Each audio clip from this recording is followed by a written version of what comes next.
Welcome, everybody. We're just waiting for the room to populate with the participants. We have about 100 people this morning.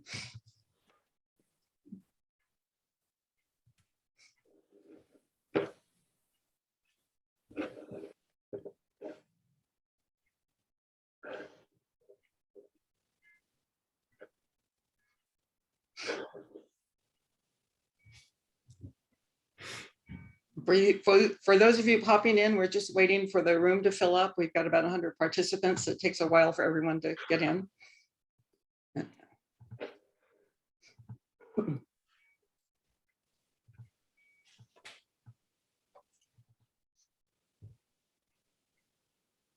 Yeah, I think we can start. Good morning and welcome to the spring seminar gardening. Sorry, start already.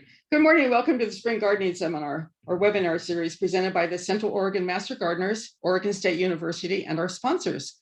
Thank you for joining us on this beautiful April day. My name is Janet Dart and I will be your host. Master Gardener Joanne Abbott will be assisting behind the scenes. Our presenter is Vicki Miner, and she will be telling us about gardening basics for the high desert and the things you need to know to successfully grow things in Central Oregon. But first, some housekeeping for our webinar. All videos and microphones are off except for the presenters. If you have questions during the presentation, please type them in the Q&A window. If you have the same question as someone else, please click on the thumbs up icon next to the question to move it up the list. We will reserve time at the end of Vicki's session to answer any questions you might have. The presentation is being recorded and will be available online for 30 days following the session. In 2 or 3 days, we'll send you an email link with a link to access the recording, along with links to any referenced websites. Let me get to my next screen, maybe. There we go. Vicki has been gardening most of her life, with the last 9 years being in Central Oregon. She's been a certified OSU Extension Master Gardener since 2015 and has taught a wide variety of how-to subjects for many years. If you're new to Central Oregon and do not know what to plant in your landscape, or if you've lived here for years but don't think you can grow anything here, this class is for you. This class focuses on research-based information that is essential to getting your landscape growing, including what you need to know about climate and other key issues that impact the types of perennials, shrubs, trees, and annuals you should plant, and what will thrive here. Thank you for joining us, and now I'll turn things over to Vicki. Okay. Well, thank you. And good morning, everyone. Give me just a second to share my screen.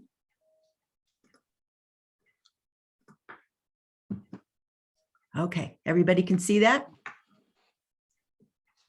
Janet? Yes. Joanne, you can see that? Yes. Thank you. I was nodding my head, sorry. Well, thank you, everyone. I am really thrilled to be able to do this. This is our first session in our spring seminar series. And I am really excited that so many people signed up for the class. There's a lot to know. So my plan today is to give you tools and resources that should help you become a successful gardener here. I gardened in Connecticut for 20 plus years, and you could grow anything there. Summer was summer, winter was winter. The dirt was not dirt, it was soil. It was wonderful. And moving here was an interesting experiment for me, but I am here to tell you, I'm a personal example that yes, you can grow things here. And if you want, today's about the big picture and the global things that you need to know to be successful in gardening here. After this morning's session, we are going to have even more detailed sessions that I encourage you to sign up for. We have a Waterwise gardening class that's at 1 o'clock today. And yes, you can still register for that. We are going to be talking about perennials and shrubs next Saturday that are plant materials that are very specific to our region that grow successfully here. On the 16th, there will be a great session on native bees and the plants they frequent, as well as composting, which is also a key thing people need to know about. And then finally, on the 23rd of April, we'll have a session on Firewise gardening, very important here in our area. And if you're into greenhouses, we've got a greenhouse session in the afternoon. The complete schedule and the registration link is at gocomga.com. That's GOCOMGA.com. and you can just go there and everything that you need to register is there. So my goal today is to help get you better informed, and we're going to talk about gardening challenges. I'm not going to spend a lot of time about growing vegetables because that's a whole topic all by itself, but there will be some basic information on veggies. And if you miss any of the seminar classes, we've got a large number of resources online. I am going to go over a lot of that today. And we also offer a free plant clinic during the growing season at the OSU Extension Office. So please feel free to take advantage of those things. But before we get started, I have a couple of questions that I would be interested in knowing your answers to. So we have a poll. So Joanne, could you please run the first poll?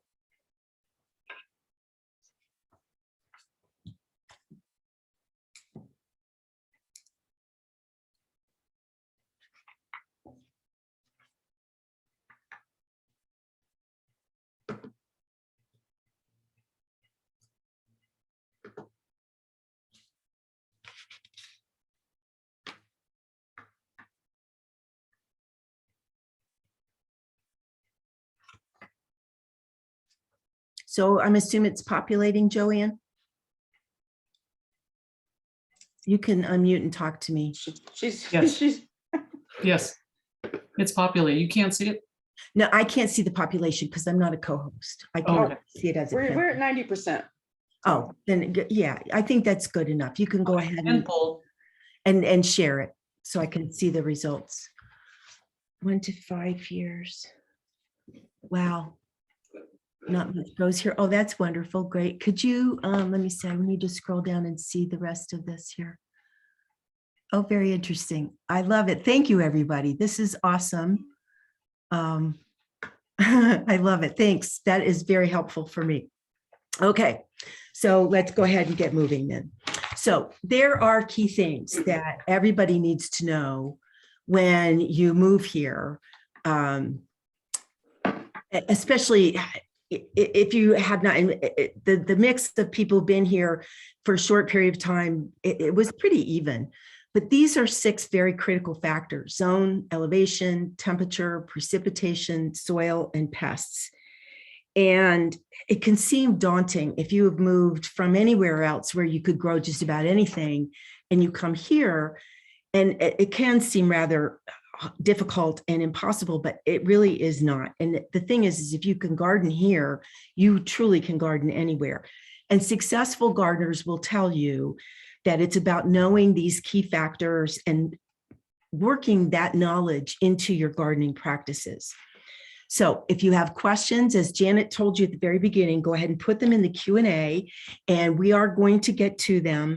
I want to hold the substantive questions till the end because a question you ask may be answered in one of the slides going forward. So moving along. So this was one of the questions: what zone are we in? And this is confusing to some people. And it's really important to know because we're actually technically in a USDA zone 6. And it seems rather crazy because it seems a little high. And I want to stress that our hardiness zone is not the same thing as the sunset climate zones. And I have a sunset gardening book. It's a great book to have, a great reference, but those climate zones are not universally used in nurseries and in stores on the plant tags. And so the thing is you need to recognize the USDA hardiness zones. And with our temperature swings, because they're so extreme at any time of the year, it's a better approach to garden as if we're in a zone 3 to 5. And the lower the hardiness zone here on this tag, it tells you the hardiness zones, USDA zone 3 to zone 9. And so the lower the zone, the hardier the plant will be in our area. And it's also helpful to keep in mind that you can have completely different growing microclimates between your front yard and your backyard. My house faces south in the front and faces north in the back. And I might as well be in 2 different geographic areas because things just grow completely differently. So if you find a plant where the lowest USDA zone is a 7 or something like that, You might like it, but my suggestion is going to be leave it at the store because it's not going to grow very well here. And you don't want to have your plants fail. So this is our zone breakdown for our Central Oregon area. And you can see here, Bend is 3 to 5. As you go north, it gets a little warmer, 4 to 5 in Culver and Crooked River and Madras and Warm Springs. But then as you go south, which seems rather intuitive, I always think going south, it goes lower, going north goes higher, but that's not the situation with our mountains. So Lapine and Sun River have lower hardiness zones because they're very, very cold. And you can see there's nothing higher than a 5. So when you go to your garden area or garden shopping and you look at those tags, keep that in mind. Elevation is another factor, and it really does make a difference because the higher elevation areas like Lapine and Sun River, they have longer and colder winters. They have lower night temperatures, and especially during the growing season, they can have increased intense sunlight year round. And that leads me to a discussion on temperature. So the dates, we often get asked in the plant clinic or in some of our other webinars, well, when does the frost stop in Central Oregon? And those of us who've been around for a while and those people who have grown up here will quietly chuckle to themselves because there is no frost-free time period in Central Oregon. So the city of Bend has records, and the National Weather Service and the Natural Resources Conservation Service have took 110 years of records and determined that these are the dates most likely to be frost-free. And again, most likely. That doesn't mean that they will be. It just means that they're most likely to be frost-free. And that means there's less than a 20% chance for freezing temperatures between these dates. But with recent climate trends, things really can change. And temperature really does affect your plants. And many people move here because they love the sunshine. And interestingly enough, that sunshine is one of the things that's responsible for radiational cooling because that results in frost. So it's a curse and a blessing.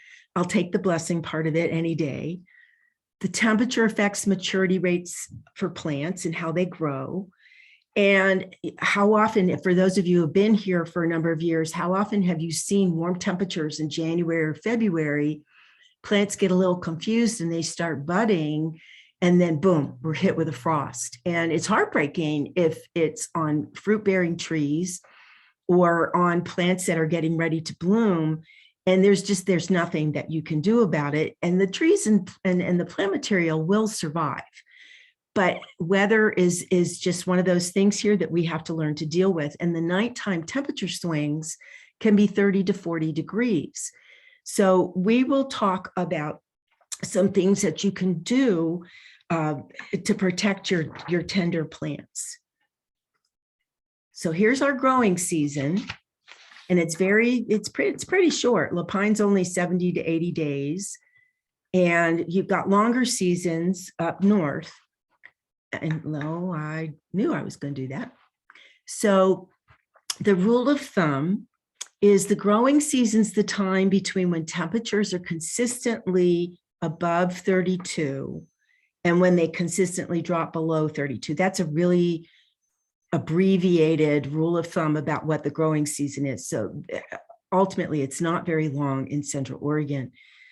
And this is especially critical if you're into growing vegetables. That's when it's really key, because you buy your vegetable seeds and you look at that packet and you read it, and it tells you days to maturity. And if it takes 120 days for the seeds to finally yield fruit, that's too long for our area, because any of the dates to maturity on vegetables, you need to add 14 days to whatever the package says. And that's your true time to maturity. And so what do you do to protect your plants? A lot of people will use season extenders. Row cover is a fabulous option, and you can use this not just for vegetables. It's a cotton cloth that we do sell at the extension office. It comes in long pieces. I think they're 20 feet long now, but you can cut it into smaller pieces if you have pots or you are trying to protect tender perennials that you just planted. It's great for vegetables. I will wrap it around new shrubs if I planted new shrubs, or even shrubs that I see are starting to put their buds up and I don't want the frost to get to them, then I'll go out and I'll wrap those in the row cover at night, and it allows those plants to breathe and it protects them. A lot of people will do some raised bed gardening, and that's for vegetables or annuals. And cloches are very important, especially in protecting plants in wind areas. That's especially true in the northwest side of town. Northwest Crossing has a lot of wind, and there's a community garden up there, Discovery Park, and almost all those beds up there have cloches on them to protect the plants from the wind. Walls of water are also great if you're growing tomatoes, especially. And those are green things that have little tubes in them, and you fill them up with water, and it provides an insulator for the plants. And these are available at any of the ranch stores and the nurseries. And then finally, a lot of people are looking at doing greenhouses. So if you're interested in all season growing options, especially with the greenhouse, we have a session dedicated to that on the 23rd of April. If you want more information about vegetable growing, we do have a Growing Vegetables in Central Oregon YouTube video. And there's also a brochure on our website. That link is going to be at the end, so you don't need to worry about scribbling it down. We're going to send all of that to you.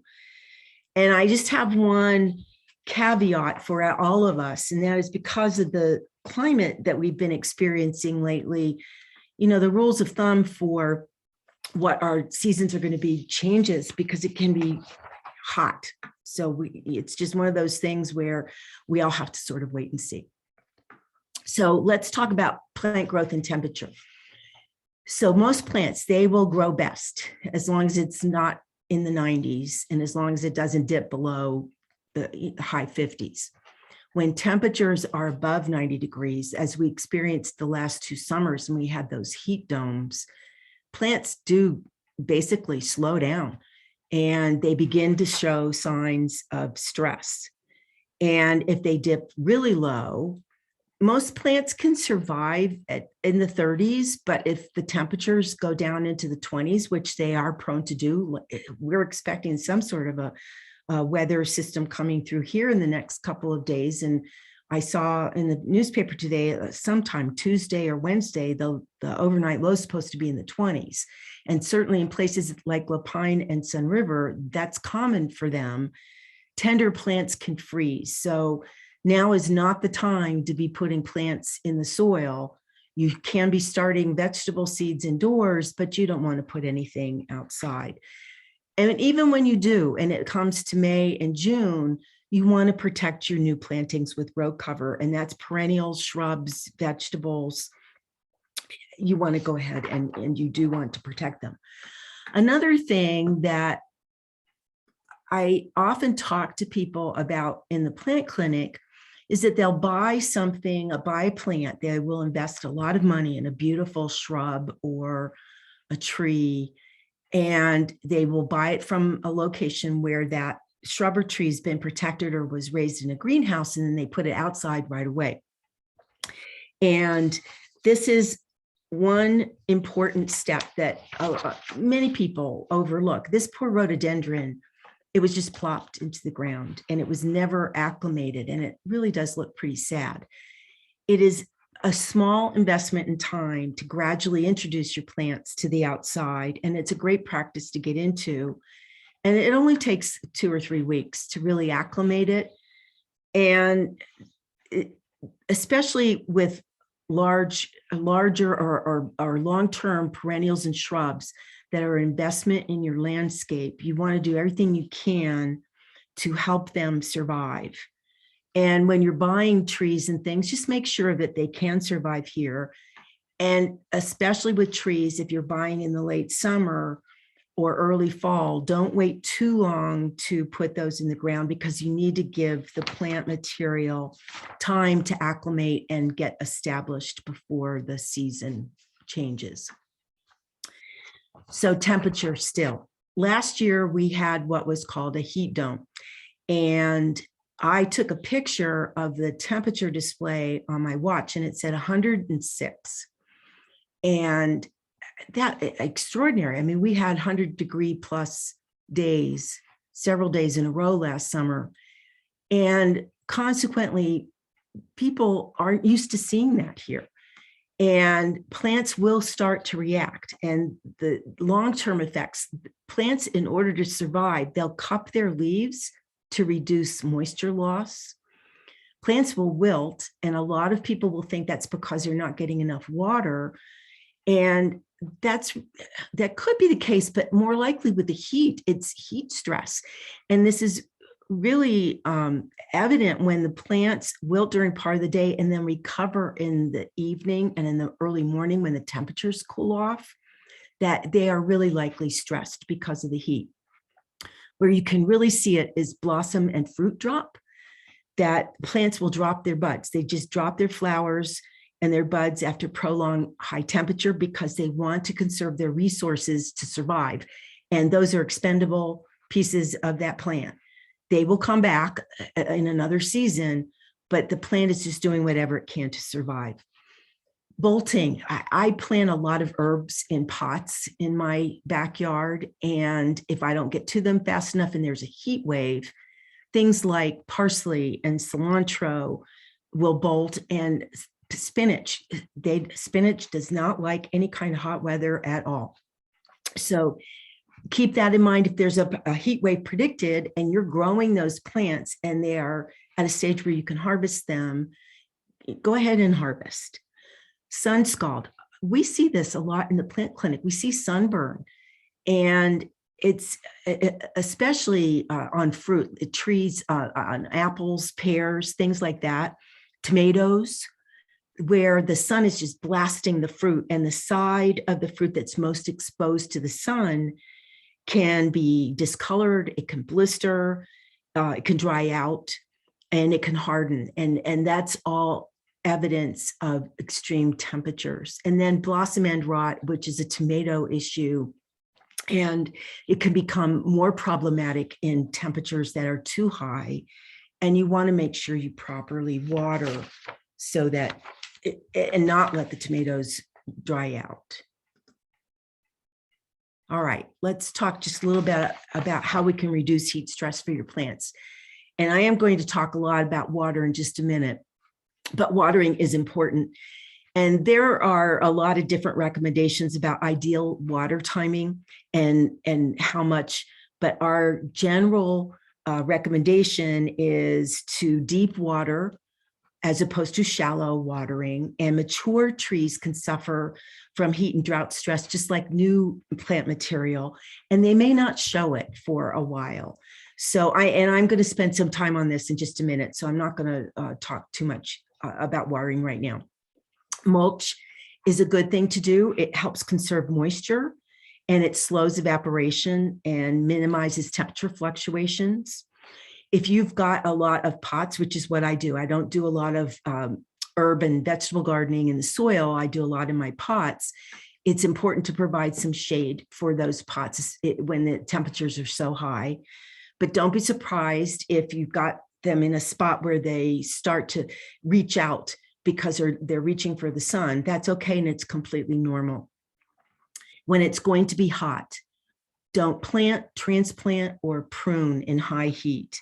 Transplanting is stressful enough for the plants, but when you do it when it's high temperatures, it just adds even more stress to the plant. So we recommend that you wait until later in the day when the temperature heat wave is going to pass. Even for a couple of days, just wait until it's cooler, and a cloudy day even will help. You don't want to fertilize or apply chemicals in high heat. All fertilizers and chemicals, there's a label on them, and you need to read the label. And during periods of intense heat, just trying to induce new growth is just not ideal because it's just so hot. And with chemicals, you can actually do more harm than good. And all chemicals will have something on the label that says when the temperature range in which to apply that chemical. So make sure that you read the label before applying. The one thing, excuse me while I take a little drink here. The one thing we do want you to do, weed, weed, weed, weed, weed. It is amazing. Weeds are the survivors of all time. They can grow in places that nothing else will grow. And the thing about weeds is that they compete with the plants that you want to have in your garden. So if you can handle it, get out really early in the morning and get rid of those weeds so that your plants can have the nutrients and the water and the things that they need on their own. So this resource is at the bottom of the slide. You'll get this one that's also at the end. And it's just good tips on how to identify and prevent heat stress in plants. So another thing that you really do need to pay attention to is what is the weather report? You can read the newspaper, you can listen to the television news, you can listen to radio news. These are some of the most common weather reports in our area, but it's also helpful to know where these weather reports are coming from. I live on the northwest side of Bend near Shevlin Park, and the Bend weather report for most of the TV stations and the bulletin is coming from the Bend Airport, which is out on the Powell Butte Highway, which is miles and miles and miles away from me. So I have another source, this one at the very bottom, Weather Underground, has good neighborhood resources, lots of weather stations, and you may have one closer to you. And I do use that very frequently. And for others in other areas, Lapine, most of those weather reports are coming from the Wickiup Reservoir. In Redmond, it's the Redmond Airport, and in Madras, it's the Ag Station. So just be aware where that weather report is coming from so that when you see what the temperature is supposed to be and you're 20 miles away from that weather station, your temperature could really be very different. And it's important to know when you're going to be transplanting, planting, what we just talked about, fertilizing, all that good stuff. Okay, next. So it's also really important to know what the average amount of precipitation is. And this is where I'm going to spend some time talking about water. But before we start, Joanne, could you please run the second poll on precipitation for me?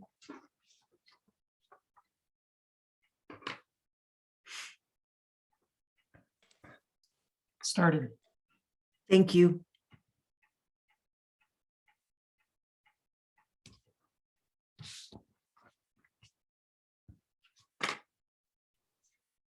I don't see any participants. Oh, There they go. There it goes. There's always this delay.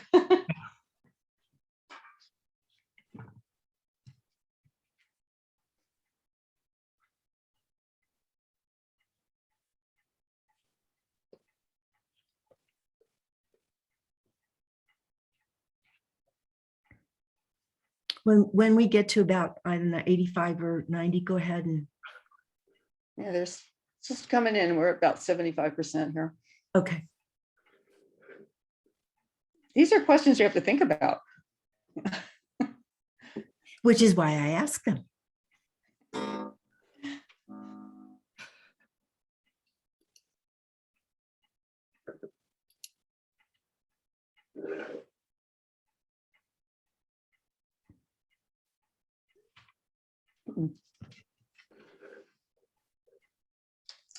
I think we're about there, Joanne. It's about 84%.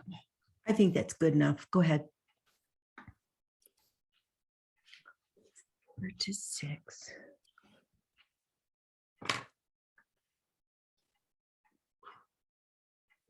That's about a split.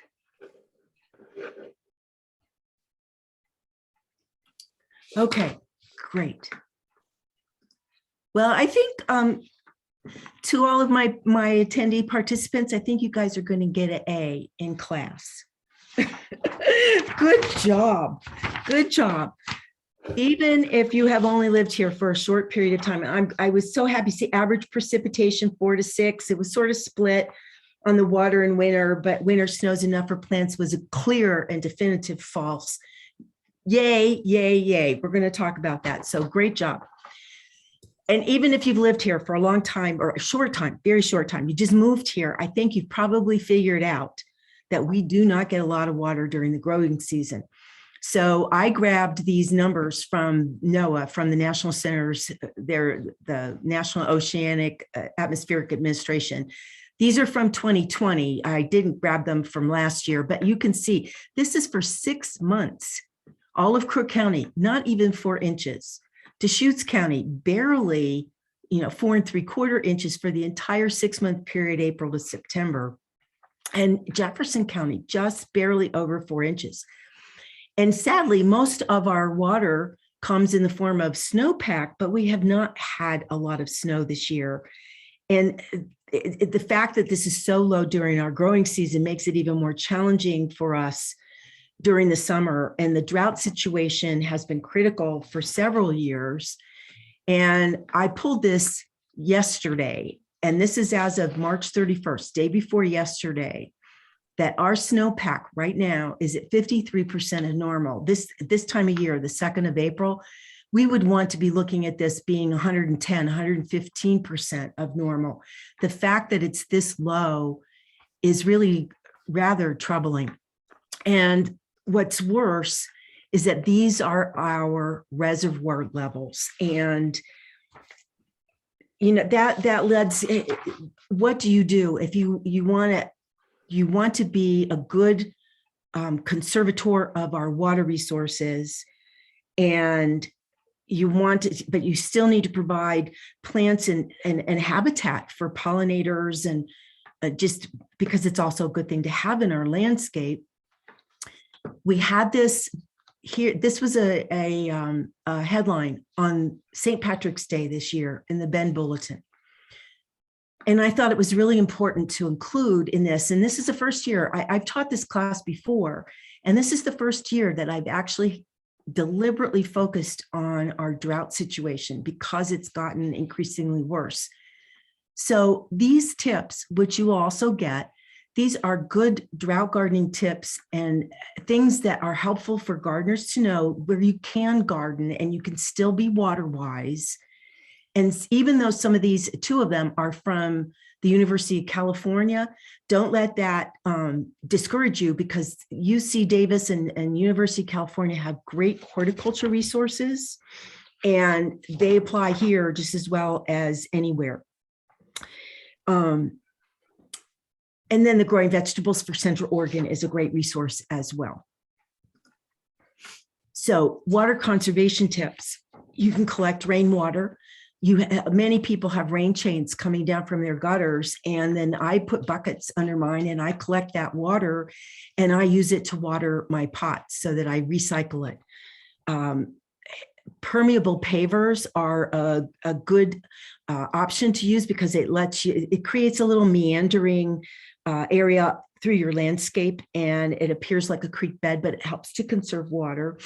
Bioswales and dry riverbeds actually divert the water to your garden instead of to street runoff. There is an OSU publication, the Waterwise Landscapes, Waterwise Gardening in Central Oregon, that is all about water efficient landscapes. The afternoon session today is about water efficient landscapes. And if you have not been to the Waterwise demonstration garden at Holland's Head Park, I encourage you to go over there. It's on the northeast side of town off of 12th, I think, and Jones Road.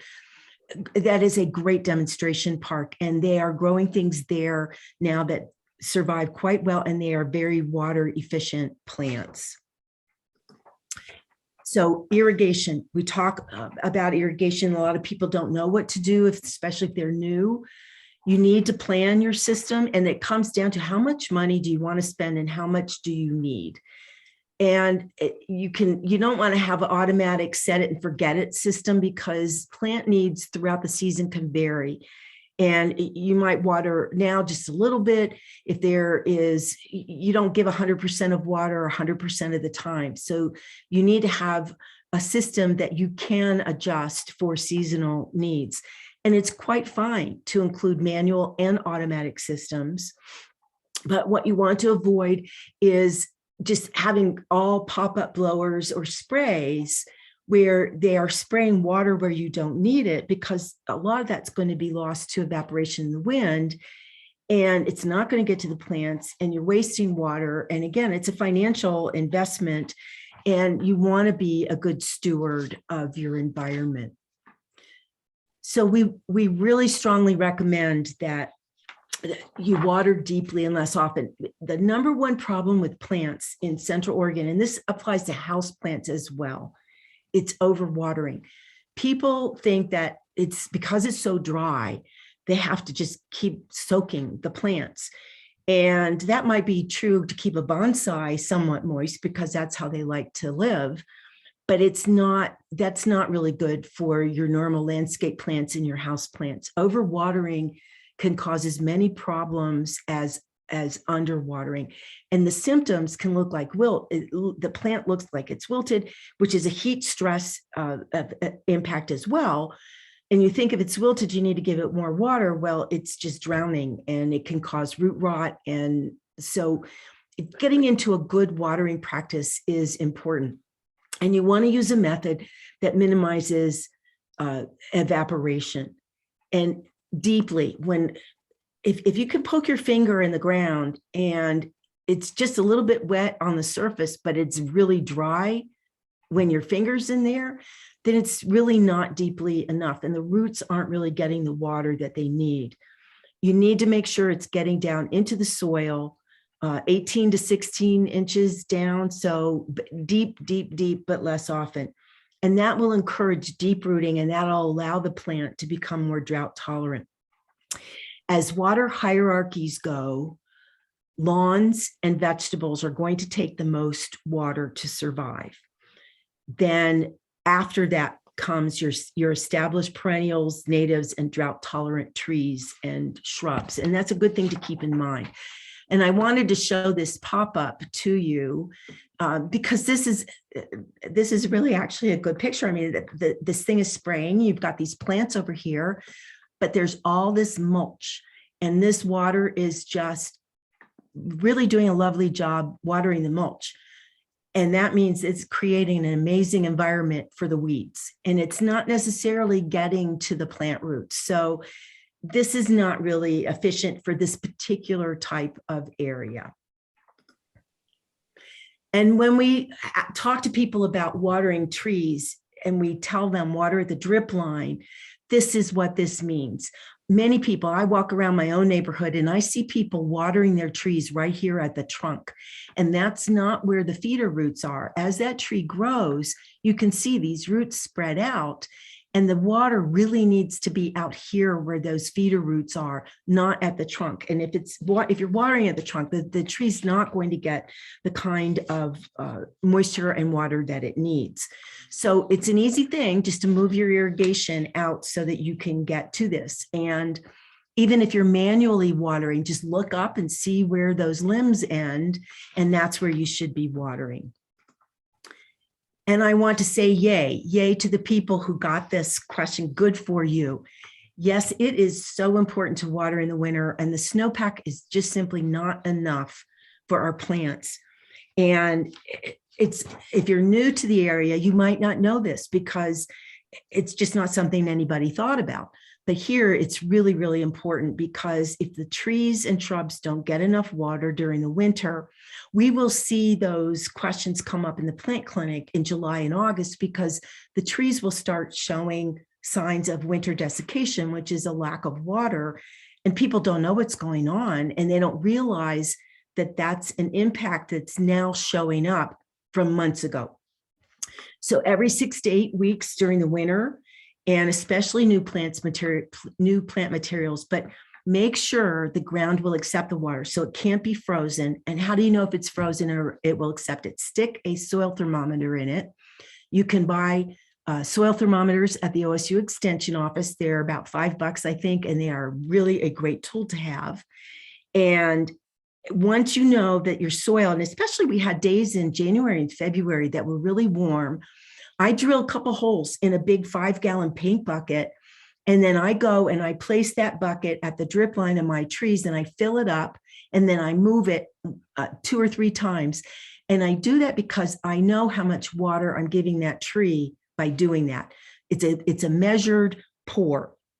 And I do that every 6 to 8 weeks. And I've got some ornamental trees in my front, and it makes all the difference in the world because they are happy campers when they start to bud out. All right. Okay, we're going to move to a different topic now. Now, when I moved here, I knew that we lived in a lava type of area. And how many of you have probably gotten this beautiful tree? You've got exactly the right spot. You want to put it there. You put the shovel in the dirt, if you can get the shovel in that spot, or the first thing you hit is a massive, massive rock. And this is a real challenge, and it's a big factor is what to do about the soil or the lack of it when we are gardening here. And this can be a little tricky because you can't see all of those rocks that are underneath there. And moving them is not a realistic option, but soil is important. Here we are predominantly sandy soils. We live in a massive volcano field, so our soil tends to be sterile with minimal organic matter. And so we need to amend it so that we can create an ideal environment for our roots. So how do we do that?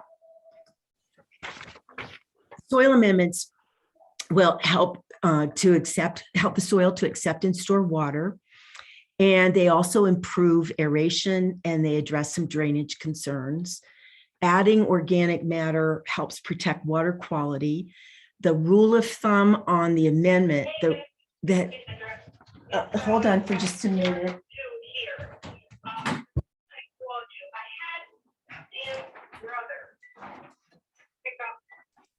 This is the joys of doing webinars from home. I'm sorry.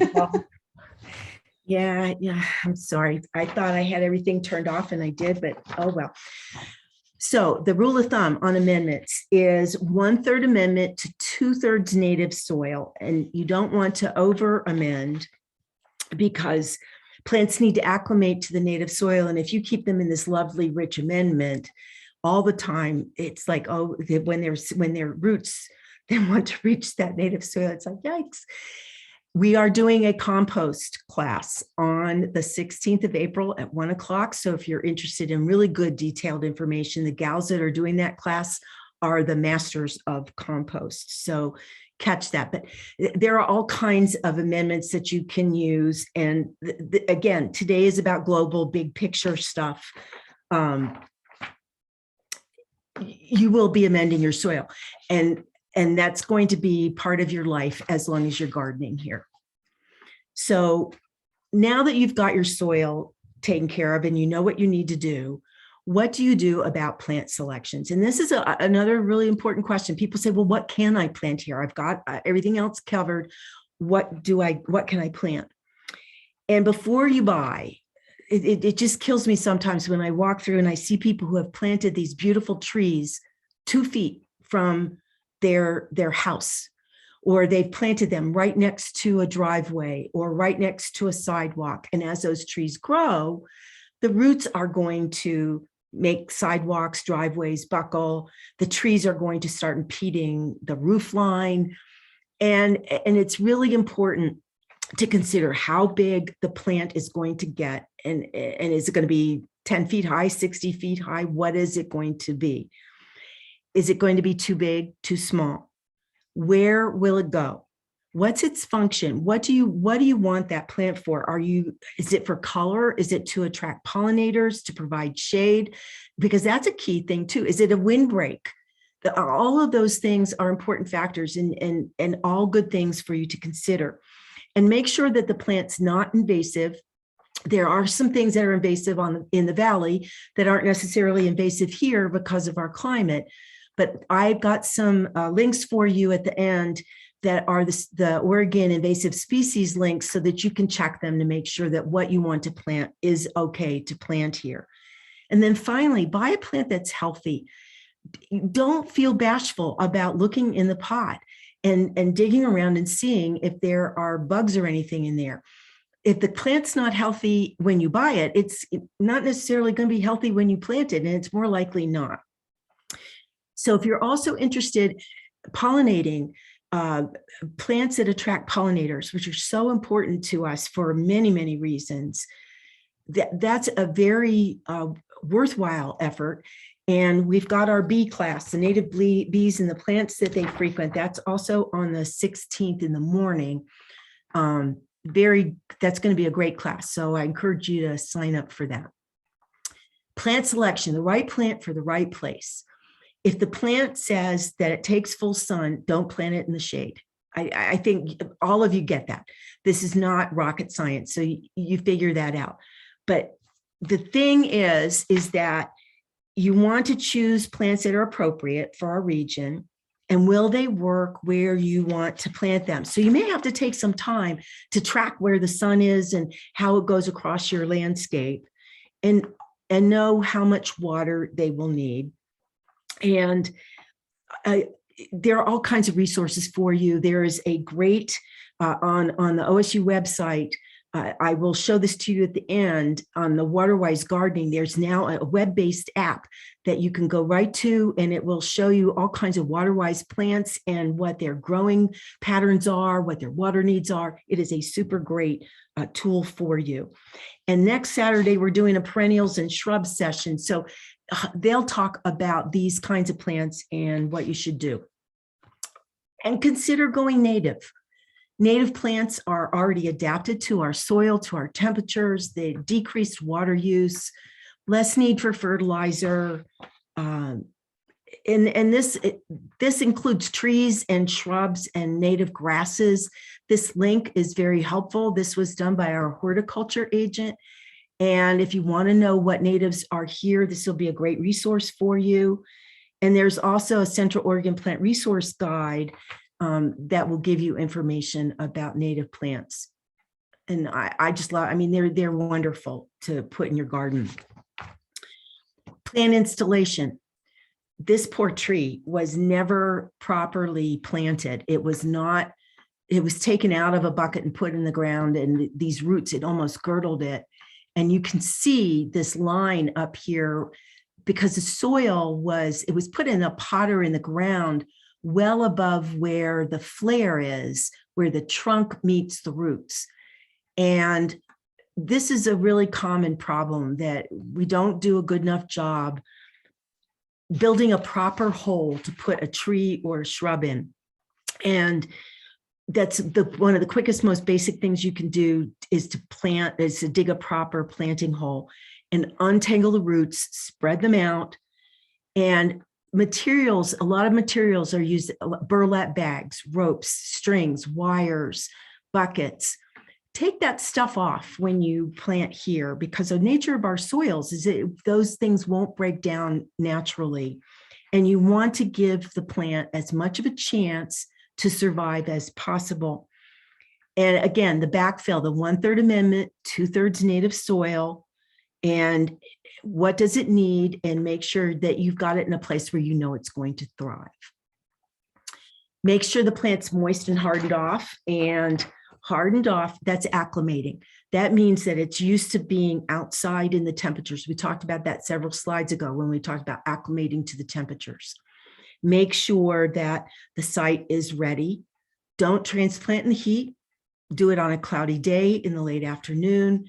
And again, on the trees, there's a flare where the trunk ends and the roots start, and you only want to put the soil up to that area. And if you have root-bound plants, I mean, all of us have gone to nurseries, gone to Home Depot, wherever you buy your plants, and the roots are coming out of the bottom of the pots. That's okay. Just water the plant thoroughly before you start. And it's not uncommon for these plants to be root bound, especially towards the end of the season. And it can happen with anything, annuals, perennials, it doesn't matter. But you want to loosen the roots because you want to give them a fighting chance. And if you don't do that, if you just pull it out of the pot and plop it in the ground, you're not giving the roots a chance to really be able to make it. So you want to gently massage them. You've made a financial investment in these plants, so it's worth taking care of them. It's kind of like having a baby in the house. You have to take care of that little one in order for it to grow and thrive. Well, plants aren't too much different. You've got to feed them, you've got to nurture them, and you have to take care of them. Okay.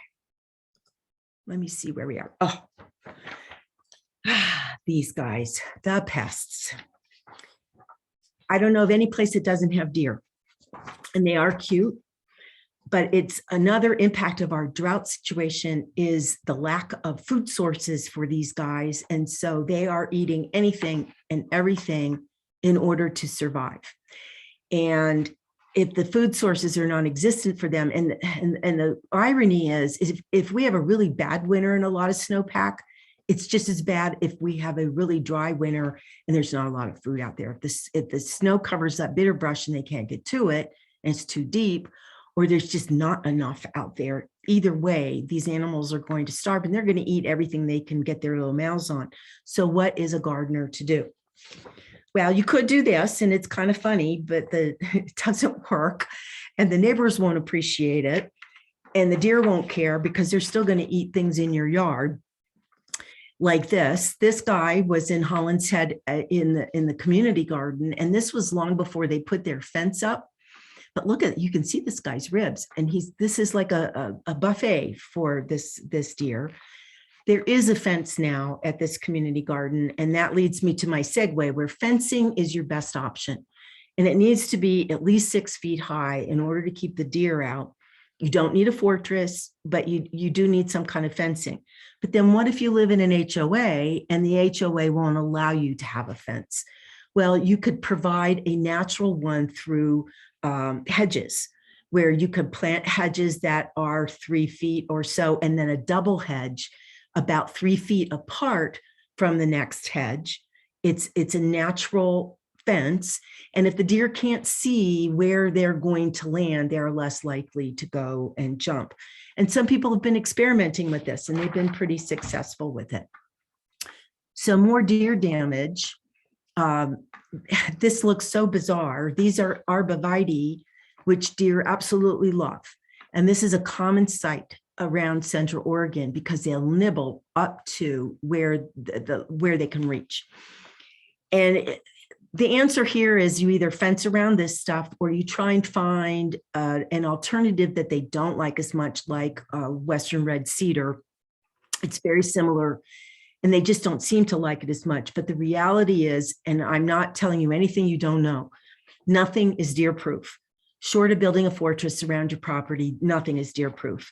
If you're raising berries or ornamentals and you don't want the deer to get to them, you need to do some kind of fencing around those plants. Some plants are more deer resistant than others, like herbs. A lot of herbs, they just don't like them. Russian sage, lavender, catmint, things like that. They don't like the feel of those leaves, and they don't like the scent. The little deer, the young ones, will nibble on anything because they don't know any better. But again, nothing's proof, deer proof. They just will prefer to eat other things, like tulips, if you have them in your yard. They love tulips. Nasturtium, oh heavens, that's a fruit salad for them. Some sprays can work, but you have to keep reapplying them because they do dissipate. One spray, it's called Deer Out or something like that. It smells like mint, and that seems to work a little bit better because the deer don't like the way it smells. But other critters that are really truly a pain, and they will eat you out of house and home, are these guys. This is a golden mantle ground squirrel. It looks like a chipmunk on steroids, but it's actually a different animal from this chipmunk. You can see the stripes on the golden mantle end at its shoulder, and the stripes on the chipmunk go all the way up and through to its nose. And both of these guys, the last time I checked, they were both protected species in Oregon because of the nature of their fur. And you're not allowed to use lethal controls on them. So I wanted to do some research to see what you could do, but the best thing is to try and minimize the food source for these guys, or have your neighbor's cat come and visit. That may be not so nice, but they're around, and I think it's your tolerance level. How much can you tolerate the damage that they do? And because they will burrow underneath fences. If you have vegetable raised beds, you may want to think about hardscapes that go down at least 18 to 20 inches into the ground to keep them from burrowing underneath and up into the raised bed, and put something hardscape up 18 to 20 inches to keep them from hopping into the raised bed. Those are good things to try. They do significant damage to roots, to stems. They'll eat just about anything. This guy's a vole. It's not protected. They're the ones that create those little raceway tunnels. They're small, they're pretty ugly, but they can girdle trees. They chew on the roots. You can see a shrub. I had a shrub in my backyard that looked great until I went to go and prune it. There was nothing left of it underground because the vole had eaten it. These guys are not protected. And I put mouse traps perpendicular to the exit holes. I don't even want to tell you how many voles I caught last year because it's insane.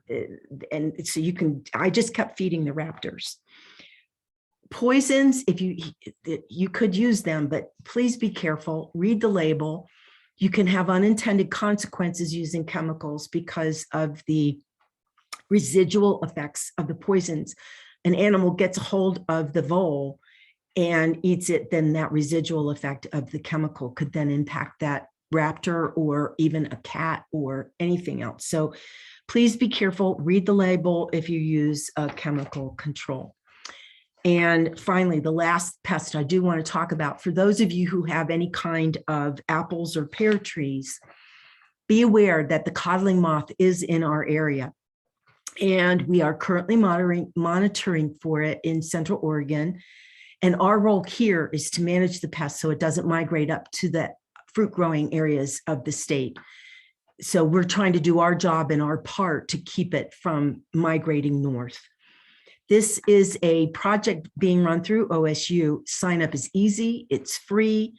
They do all of the research and the homework for you. They send you an email a couple of times during the growing season to tell you what to do when, where to buy the product, how to put it up, what to watch for. They do, all you have to do is sign up and then open up the emails. And very, very key. And it's so very important. Even if you only have 1 or 2 fruit trees, or if you've got a home orchard, this is really important to participate in. All right, internet searches. We're getting close to the end here, folks, and we can do questions. Okay, I know a lot of you like to get on the internet and see, research your own problem and see what you can find. We have a plant clinic available to you for free. So if you please take advantage of that. But universities that have great resources on all kinds of gardening issues, OSU, us, UC Davis, I know it's California, but they have an amazing horticulture division. And Colorado, they've got great resources there. Their geography is a lot like ours. There are also apps that you can download on your phone that are supported by universities. There's Purdue's got the Plant Doctor apps, which is very helpful. And this is what I was talked about earlier about this Waterwise web-based app. I'm looking at my time. I don't really have time to go to this link right now, but if you go to it, it takes you to the plant lists and it lets you sort and filter them by water use, height, or attributes. It is a great resource for you to find water-wise plants. And then there's OSU. The extension office is at the Deschutes County Fairgrounds. We're at Building 4, which is all the way down at the end by the flagpole. This is our phone number. Feel free to call us. And this is the website. And if you want information, and I have to warn you, my clocks are going off. I have a bunch of antique clocks. Sorry about that. 11 o'clock. It's a little slow. So home garden and landscape, when you click on this particular button on the OSU Deschutes County site, that'll bring you to this page. And a wealth of information on the garden publications. And there's also this High Desert Gardening newsletter, which for a $5 one-time fee, you can get 5 of these newsletters a year. And if you get them, this is what they will show you. This is April and May, tells you about what to do in the landscape, things to apply, specific on vegetable gardening. And then in May, this is a wonderful newsletter, and it's put out by our horticulture agent, Amy Jo Detweiler. Okay, recapping, tips for cold climate gardening. We're on the home stretch here, folks. Use season extenders, row covers, walls of water, cloches, greenhouses, water during the winter. And if you haven't turned your irrigation on yet, go ahead and water now. It's fine. Mulch your perennials. Think about what that plant is you want to put in your landscape, and is it in the right place? Protect your plants from the wind. And if you're planting things from seeds, especially vegetables, whatever the seed packet says for days to maturity, add 14 days or more. And there's so much more on the OSU website, lots and lots of resources there. But I want to leave you with the elements to successful gardening in Central Oregon. Know your zone and your elevation. Understand our temperature fluctuations, and especially in April, May, and June, if we're going to have cold snaps and you've just put plants out and it's going to be down in the low 30s or high 20s, wrap some row cover around those for the evening. It's fine, and it protects those tender plants. Plan for water needs and be realistic about our precipitation levels. Amend. Just keep planning on doing that, because that will keep your soil healthy. And remember, 1/3 amendment to 2/3 native soil is the rule of thumb. Manage your pests. You only know what your tolerance level is. And it's here where we are. You just can't keep all of the pests out unless you build a fortress and a moat around your area. You're going to have some pests, whether it's the deer, the chipmunks and voles, it could be insects. You're going to have them, but there are also really good things, especially with insects. There are really good bugs to have that will eat the bad bugs. So you want to give that some thought. And you want to plant things that are good for our region in the right place for our landscape. Okay, here we come. These are the links, lots of them. Central Oregon Garden Publications, our climate. This is for all of you veggie gardeners out there. Go ahead, get this booklet.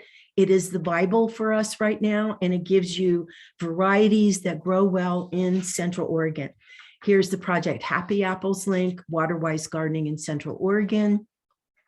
Selecting native plants. Here's the resource guide. It tells you who's growing what. The heat wave, fire-resistant plants for home landscapes. Very, very important, since we live also in fire country. And we have a session on the 23rd of April dedicated to just this. What little precipitation we get, how to harvest it. Improving garden soils with organic matter. And again, we've got our composting class going on the 16th.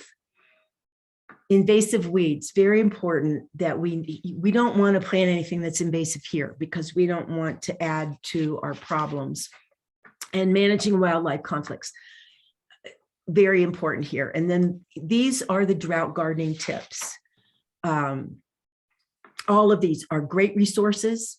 How to keep plants alive. And I think this is going to be something that we are all going to have to live with for the foreseeable future, because our weather is not changing very much, except to the point that it's getting hotter and drier. And we really are in the high desert, and it's really important to plant things that help our birds and our bees. And we need to do that. And if you're living in a fire-prone area, I mean, lawns have their place even with that, because they are fire breaks in certain areas. I mean, we need our gardens, but we need to be intelligent about how we do it. And I think that's it. And I think that we are ready for questions. So I am going to stop my screen share. And I'm going to come back big. So what kinds of questions, what do we have? First, let me say thank you. That was excellent. It's almost, I've heard all that before, and it's an overwhelming amount of information. And I think, and that just is the tip of the iceberg. I mean, there's so much out there. Exactly. So I wanted to at least remind everybody that all those links she flashed through, we'll be sending them to you along with a link to this recording. If you want to review it again, will be coming in an email to you in a couple of days. And there were lots of questions. Joanne got a little overactive and answered them a lot in the background. That's so, okay. Exactly. But there were several about cloches that I just wanted to that she answered. But like, what are they? Where do I get them? And I thought, if you want, I found a picture while you were talking. I found a picture of That's a a great question. Yes. So let me put up a picture of that, and then you can go with that. A cloche is a device that a lot of times they're made with PVC pipe. If you live in the northwest side of Bend, the Discovery Park Community Garden has cloches, and this is a great picture of them. Many of them are, they have like hard acrylic type of walls that go up about 18 to 20 inches on the sides. It still allows you to get in and garden, but it keeps the critters out. And what this does is areas of wind, especially, or where you are living at a higher elevation and you want to extend your season, these cloches are, they will allow the plants to get air and it creates somewhat of a insulator from wind and heat, but it still lets the air in. And then in a lot of areas, they roll that plastic up, or they use row cover instead of plastic for their cloches. On the OSU website, there is a publication on how to build your own cloche, which is a great resource for anybody who wants to do that, because it's also a great season extender.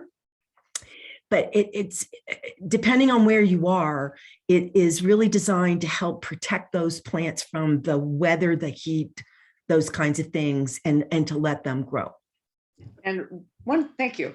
And one of the questions that went with that is, where do I get one? And I know from my experience, everyone builds their own. I'm sure you can find them on the internet. I'll send out that link about how to build one. Yeah, I think we should do that. I'm not sure that even at the ranch stores, I'm not sure that I've ever seen a pre-constructed cloche. You could certainly Google it. Most people here will build their own, because then they can customize them to the size of the bed that they want to cover, whether it's an in-ground bed or a raised bed. Most of the folks that have them on the west side of town, they're on raised beds.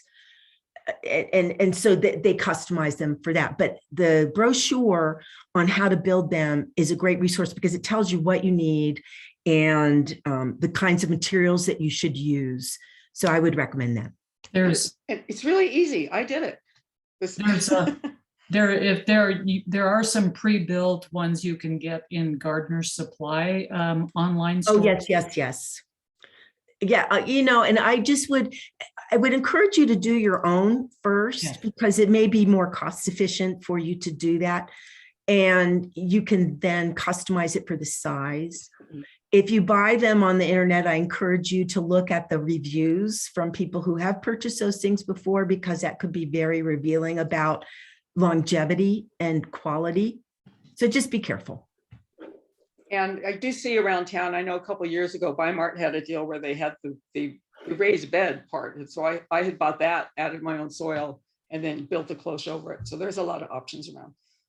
So this next question actually goes along with this. Ellie wants to know, for raised beds and with Firewise planting material in mind also, which is better for planting here, corrugated metal or wood? Wow. I can answer that. Go ahead, Joanne, go for it.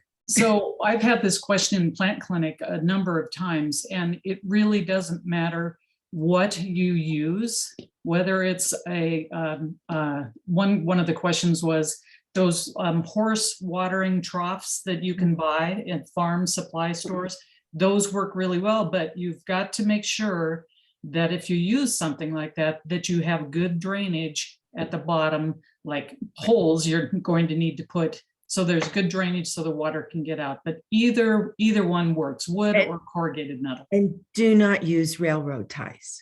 Correct. That's Don't one use thing I want to make sure people understand. No treated wood, because that will leach out into the soil in your bed. So you don't want that. Not the pressure treated wood either, just No. pure It's cedar or pine. regular, yeah. Okay, I'm just gonna go through as they came. Bob wanted to know if there are any recommendations for good irrigation system installers. You know, I wouldn't make a recommendation because as to a specific type of a specific installer or business in town, because we tend to stay away from that. I think what you should do is, and we would encourage you to figure out what you need. And, you know, and I'm sorry, I can't say, well, company X or company Y is really the best place to go. You do have to do some homework and just start making phone calls and interview people and ask them, you know, about what you want to do. But there are some really good, there's some good information in the Water-Wise gardening brochure. And there's also a publication on rain gardens that talks some about irrigation, and the Water-Wise booklet does dedicate time to the types of irrigation that you need. And it depends on what your property is. Do you have lawn? Do you have turf grass? How much do you need to water? So I don't want to dodge the question, but we don't do the specific company. Sorry. That's fine. A couple of people would like to know more about watering deeply. Do you water below the surface of the soil? No, you could, but the key is targeted watering. If you have pop-up sprayers and they're going around, a lot of that's going to evaporate and it's going to the wind. Some people will use soaker hoses. Other people will use very directed emitters.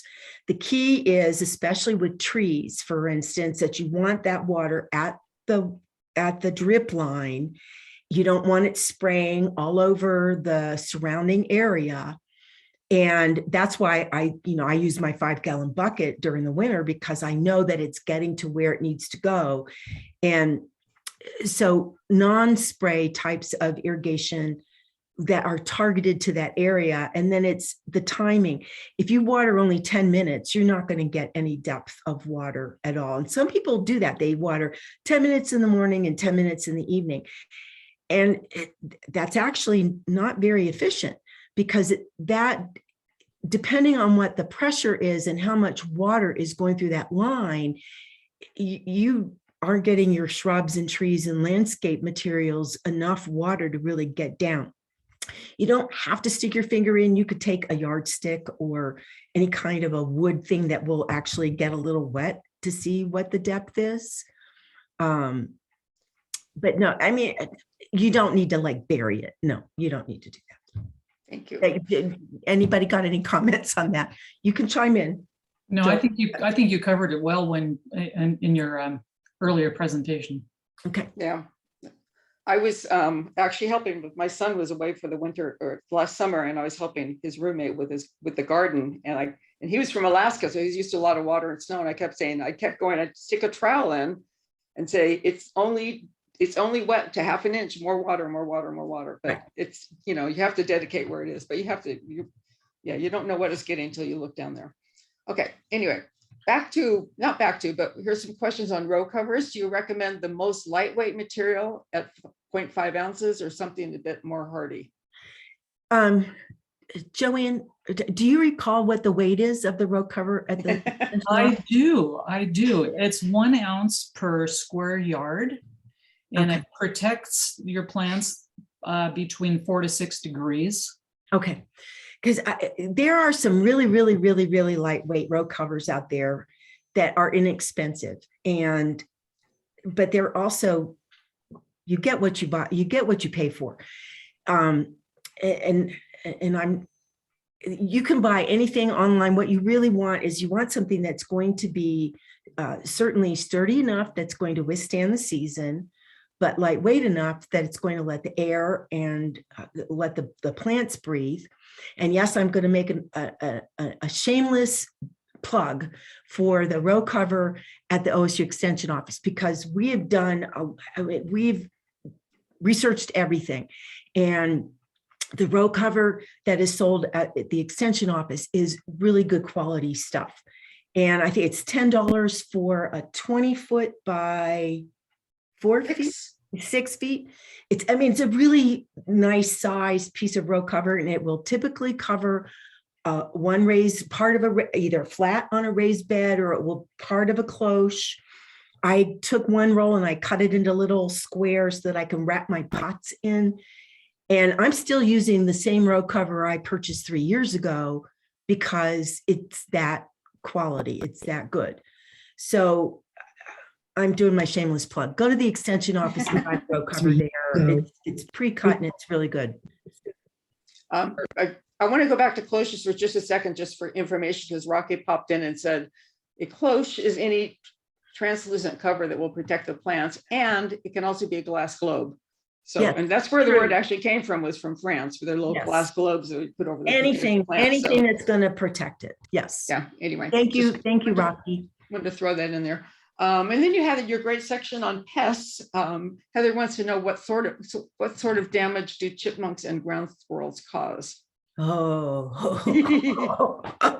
oh my gosh. Okay. Well, they eat bulbs. If you have things like irises, they'll munch on that. If you grow tomatoes in pots, as I did one year, the chipmunks will get in the pot and they will eat your tomatoes. They will strip that plant to completely clean. They will, not so much the golden mantle ground squirrels because they are a little bit bigger, but the chipmunks will, use, sometimes I've seen them in my own yard, use the raceways that the voles created, and then they'll munch on roots. They will strip. I had chipmunks and ground squirrels completely take all the bark off the crown of a gorgeous Japanese lace leaf maple. And the tree died. It's dead as a doornail. And they will girdle your trees. They will chew on the bark. They will eat vegetables. They will eat lettuce. They will eat your flowers. They'll eat anything in front of them. There you go. And they're protected. Okay. Thank you. I'm talking from personal experience. Sometimes I hear these, I go, I'm never going to grow anything. No, you just have a tolerance level. So Kim would like to know, do you recommend bark mulch versus rock cover? Versus rock? Yeah. Well, rock has a purpose, but it can create a lot of heat. And that's something that you need to be careful of. Where are you going to put this mulch and what are you using it for? And because there is a purpose. I mean, I have both. I actually have like pea gravel on one side of my house because I want to keep the dust and the dirt down. And I also don't have a lot of plant material over there because that gravel creates a lot of reflective heat.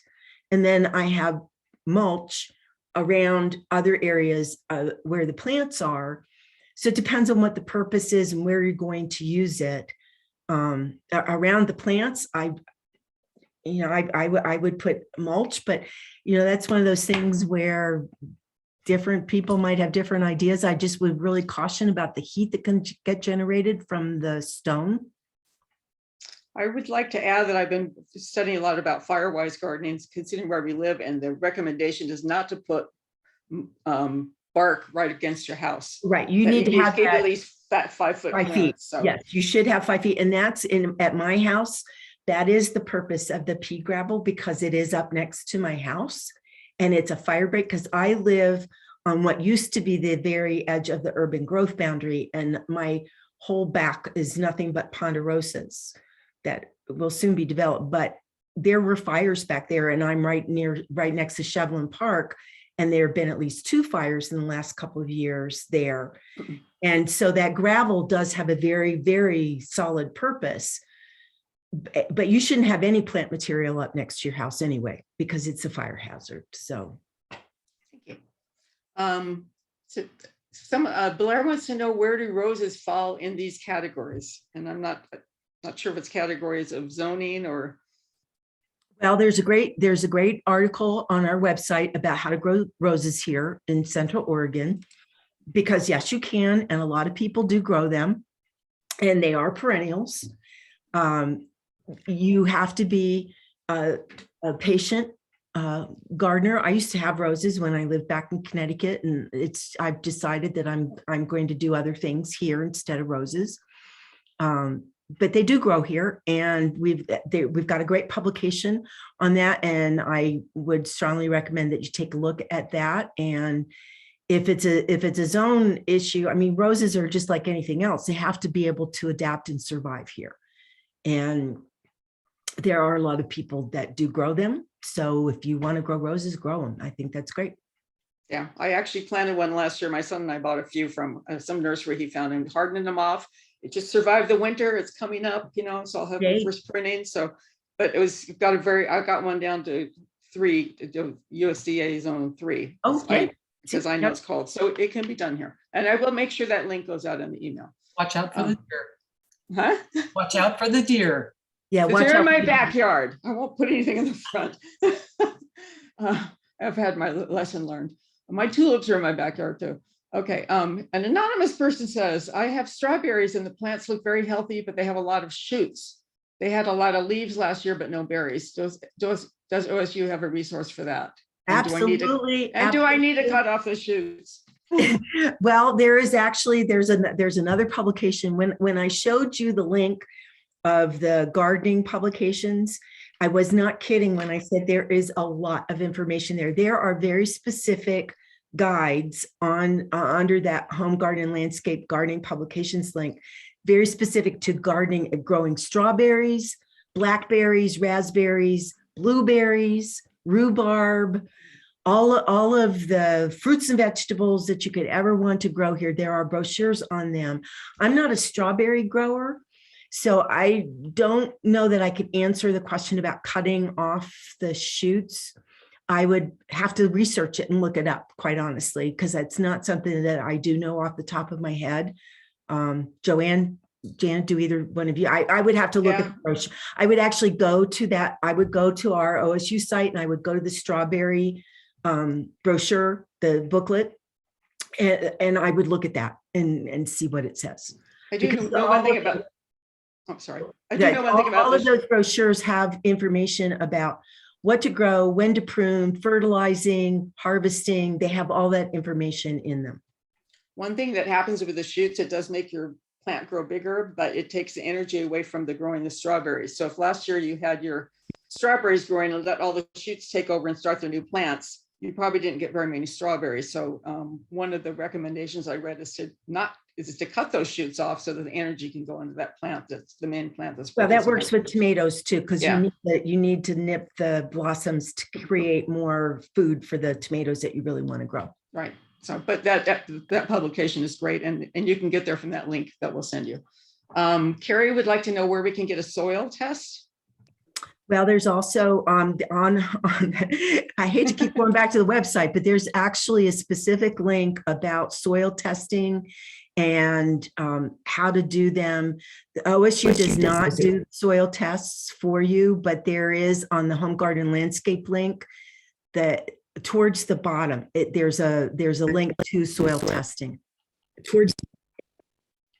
Okay, thank you. Heather would like to know, do you have advice for warming the soil and keeping the soil warm at night?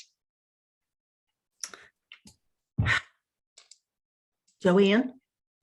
That's where row cover comes in. And actually, if you build a raised bed, that also helps your soil warm up faster than if you're gardening She froze on us. in the ground, flat on the ground.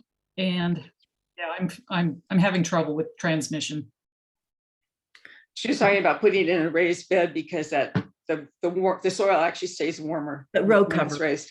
and the cover. row cover. And I've also seen people before the season, maybe not might be now, but is in late winter, cover their area with black plastic, which gives solarized heating into the soil. Right. Obviously, you have to take it off once you plant your seeds. Or your Well, plants. some people have also used that technique to try and get rid of grass. Yeah, The I do. The I other do thing, that. as long as I don't break up, is some of those removable or movable cloches that you can buy pre-made. I have some of those that I got from a garden supply company, and you can put those on at night. And then when the day warms up, you can easily remove them. But then again, those are ones you're purchasing, not necessarily ones you're building yourself. I did just get a text. We have Nancy Glick, our president of Comga, is participating in this. And instead of a Q&A, she sent me a text. But it was about the soil testing. And I thought I had heard thank you, Nancy, because I thought I heard this until recently. There weren't any places locally that did soil testing. But the extension. Well, there's one. Yes, there is. It Yes. is. And it's Edge Analytics in Bend, which has just Well, opened up. And if people go to that link, that gives them Okay. information that they need. So apparently Extension Office is recommending. We don't do a lot of recommendations, but that might be the only one in town. Okay. Okay, we're back to raised beds again. Ellie would like to know, with bottomless raised beds, do we need a gravel bed below the soil for drainage? Well, on top of the metal screen for critters. Okay.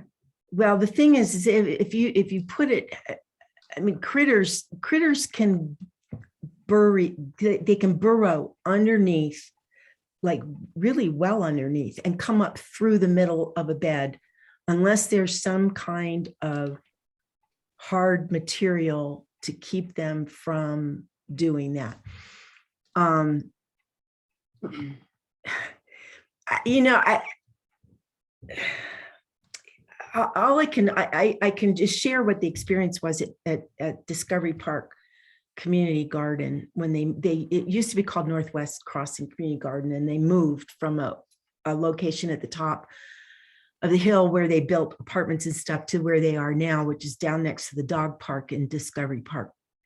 And they had a terrible time with the critters in that park because they would literally burrow underneath and come up through the middles of those raised beds. And at some point in time, I can't remember exactly how it went, but they had to put some kind of hardscape, hard cloth of some kind to keep them from doing that. And it's been trial by error over there, and they've finally gotten to the point where they are successfully gardening now, because they have had to put materials down into the ground on the outsides of the bed, and they had to make sure that they couldn't come up under the beds. And now they're finally harvesting. Well, not right now because they haven't planted anything, but they're doing a much better job now. I don't know. I mean, I don't know, Joanne, Janet, do you have any comments about that? Because gravel can move, and well, I don't think you need it for the drainage. I mean, because it's gonna. No, in fact, sometimes the roots like tomato plants have really need like 18 inches. So I would think that the gravel might actually interfere with some of the roots for the plants that you're planting in there. So, but the hardware cloth is good because it keeps the critters out. Yeah. I mean, that's the key. As long as you've got good drainage soil and a good raised bed soil, you should not need the gravel, but the hardware cloth underneath is a definite good thing. It's a critical part. Yeah. We're hitting 11:30. I'm okay. If you're still going, are you okay to keep going, Vicki? I we am. have a few more questions and then a Well, I couple see that there are a few more. So yeah, I think we can hit these. And some of them are Rocky adding information, which I'm going to add at the end. But okay, get through the few questions. Tara wants to know what is floating row cover?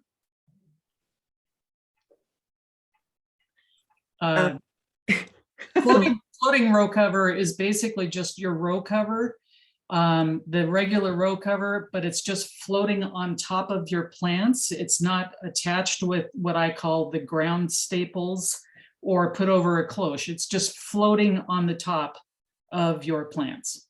Resting. Not a special row cover. No. Thank you. I always wondered what that was. That's why I like hosting these things. I find out so much information. Ellie's asking about fire zones, and I'm probably going to refer you to our Firewise gardening class at the end of the month, but she does say fire zones 1, 2, 3 are 10, 30, 50 feet around the house and expanding further, but that's, I don't know if we can get that specific in this. No, there is going to be a very specific Firewise gardening class on the 23rd of April. And that's being done by Professor Detweiler. And she's done that class before. And she will probably go through all of that because there are just defined distances from your house where certain plant materials should not be planted. And I know that there's a legend and a map that the city has put out and the county has put out, and it's readily available online. And all of us should try and at least to the best that we can to keep those things in mind, because you never ever want plant material right up against your house. And especially things like junipers and stuff that is just, it's so filled with material that if embers get to it, it'll just, and you don't want that. So, but there is going to be a specific session on that. And we also have Firewise gardening. There's a booklet on Firewise gardening, and there are several other resources. And I hate to keep going back to this one publication, but the Waterwise gardening publication has a legend in it that shows you if it's Firewise, how much water it needs, if it attracts pollinators, if it's deer resistant, if it takes full sun shade. It's got this great legend next to every single plant entry in that book. So it's a wonderful resource, even for Firewise. Also, we're starting a new demo garden in the next few months at Alpenglow Park, which is a new Bend Park and Rec Park over by the new Caldera High School. And one section of it is going to be dedicated to Firewise plants. So that might be interested to see when they get going in the summer. Speaking about fire, and thank you, Terry, for reminding me that the rural fire department, and I'll send this link out. One of the city services will come out and do an evaluation of your garden for Firewise to tell you what you need. So I'll add that link to what we send out if anyone's interested. They come out for free and just say, your house is going to burn down, or, move that. And I know what they're going to tell me. I bought this house and there's this beautiful lilac right next to the house. And I know it has to be moved. I'm just going to let it bloom one more time. So thank you, Terry.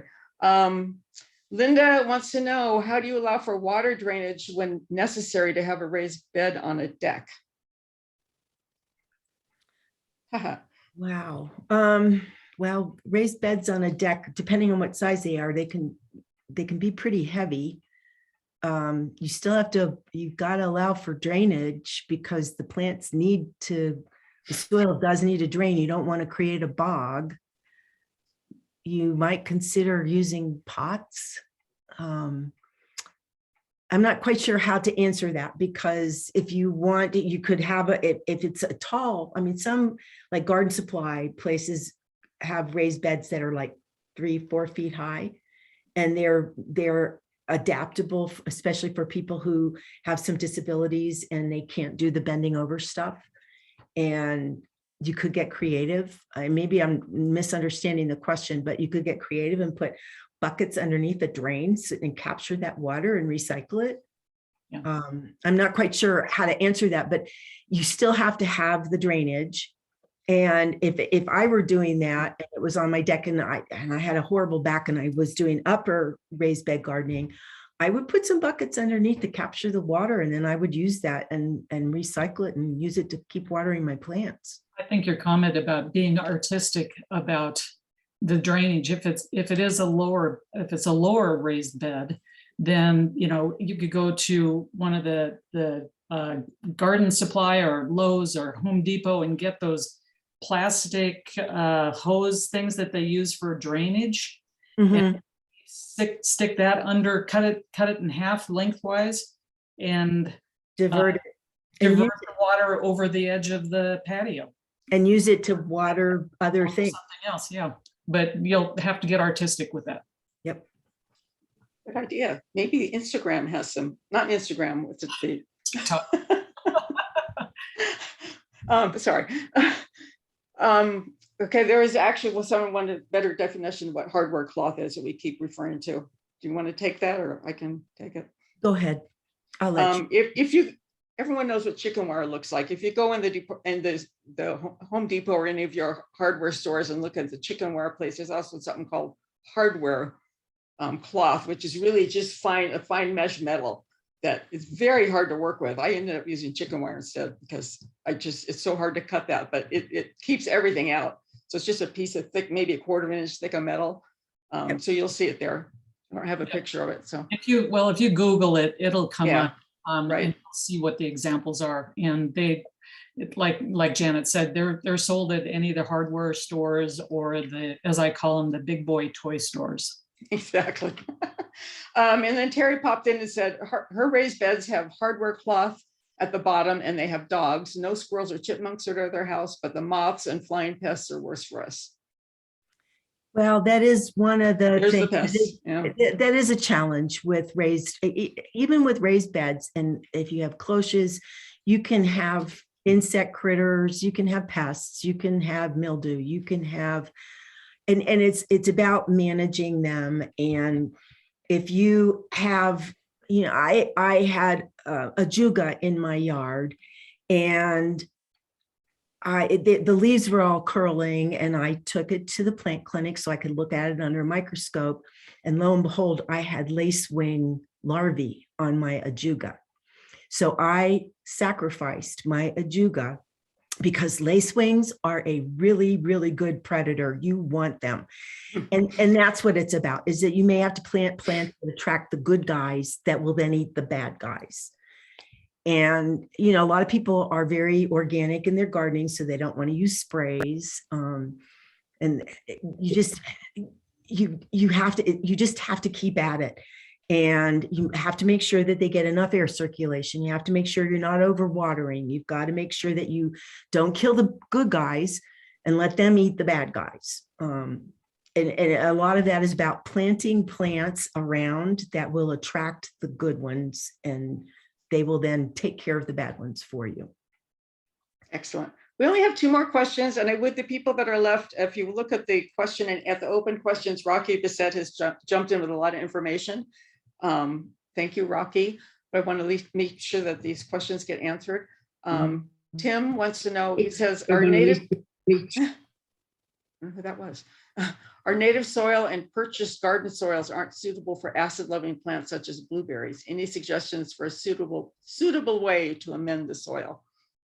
Well, when it comes to blueberries, oh shoot, this question came up during the veggie webinar, Janet, and Tony answered it about using a fertilizer that was used for rhododendrons.